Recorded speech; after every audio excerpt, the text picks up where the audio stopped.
Tyler here again. I just wanted to do a quick video. With the government shutdown and everything, there's been a lot of interesting things happening, and among them, obviously, is that the government's been shutting down access to national parks. Even if the national parks they're shutting down are literally just places where people walk, and there's no personnel on site, there's no safety protocols. It's just like a place where people walk. And here where I'm from, we have Seneca Rocks, which is a national forest. And there's a hiking trail that goes up Seneca Rocks. And there are no National Forest personnel on site. No Park Service personnel on site. It's just a big parking lot and a trailhead. And that's it. And on the way to and from work, I've noticed that the parking lot is gated and closed with a special sign that says that they are unable to open the parking lot or allow the parking lot to remain open because of the shutdown. I've read several articles over the last few days which talk about interviews with Park Service personnel who are coming out and saying that the government is telling them to make life as difficult for people as possible during this shutdown so that everybody feels the pain. Because let's be honest, life has gone on. What have you noticed differently in your life since the shutdown? Nothing, dude.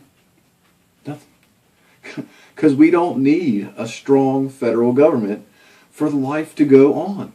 That's how the country was built, so that the states take care of themselves and the government's there to take care of maintaining a military and foreign relations. They were never supposed to be this overreaching thing which pulls the strings on the whole country. That's it. That's all you're supposed to do. So, what do when they shut down the government? They start to freak out because they're like, man, if people realize that they don't need us, they might not vote us more power. So, here we go. Well, I decided that it was stupid that they would close a parking lot and that they would pay somebody. They would first pay for special signs to be made that say that the park was closed due to a government shutdown. And then they would pay someone to come down here, shut the gates, lock them, and put the sign up.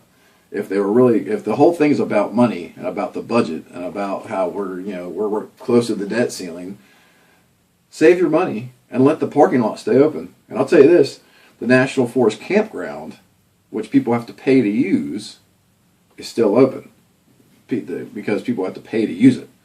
The free parking lots are all shut that are close to the rocks.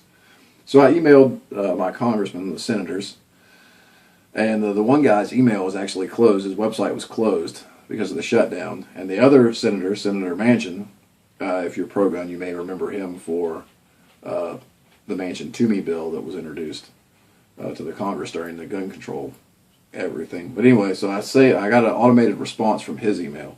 And it says, it starts out with a typo. It says, thank for taking the time to contact my office. I guess, and thank you for taking the time to contact my office is what that's supposed to be. Currently, the federal government is shut down. Therefore, our offices are closed, and we will have limited ability to check messages. We will do our best to assist you as soon as the government reopens. Again, thank you for contacting me, and please know that it is my great pleasure and honor to serve the people of West Virginia in the United States Senate. Sincerely, Joe Manchin III, U.S. Senator. We have limited ability to check messages. It's an email.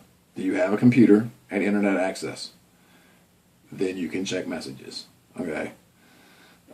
In response to this, my whole point for emailing was that people are parking now along the road where the parking lot is. They're parking along the road, and everybody's getting out and walking across this narrow 2-lane bridge that's on my commute to work, in order to get to the trailhead to go up the rocks. It's a hazard, and there's no reason to cause this increased hazard. So I emailed to say, look, we need to get this this parking lot reopened because it's creating a dangerous situation here where there's tourists and kids and families, getting out and walking back and forth along this road and crossing this narrow 2-lane bridge with traffic going both ways. And it's creating, creating a real hazard to not only to the locals here, but also to the tourists that are coming to see the rocks. So obviously, I got no response. So instead, I emailed my state legislature for my district. So hopefully, and I meant to contact the governor today, but I didn't get a chance to. So hopefully I can get on that tomorrow, and see if I can get this, see if we can get this reopened. I really was seriously contemplating going down there with bolt cutters and just opening it up myself, getting a little civil disobedience on. But they'd probably view that as like treason or something. So destruction of federal property and seize all my assets. So I'm not trying to do all that. I was going to also include in this video an article that I saw earlier today about sources within the government leaking information that there would be a possible seizure of power by the executive office. I did a little bit of research and found that the news source was less than reliable, and that there are articles that they have that are 100% the truth, but it's a crapshoot, so you never really know which one's which. So I have decided not to comment on that at this time, just on the shutdown and how stupid it is. So there you have it, guys. They're shutting down parking lots. Look up actually the government shutdown of Mount Vernon, because they shut it down. They don't even own it. So that's hilarious. It's just ludicrous. I am going to get off here and start this video uploading so I can get out while it's still a little daylight and see if I can kick a couple squirrels loose. It is squirrel season, and I do love some squirrel gravy. If you've never had it, try some. It is delicious. Anyway, guys, thanks for your time. I know it's the most valuable thing that you have. Time. Just remember that this is America, and it's your freedom. Peace.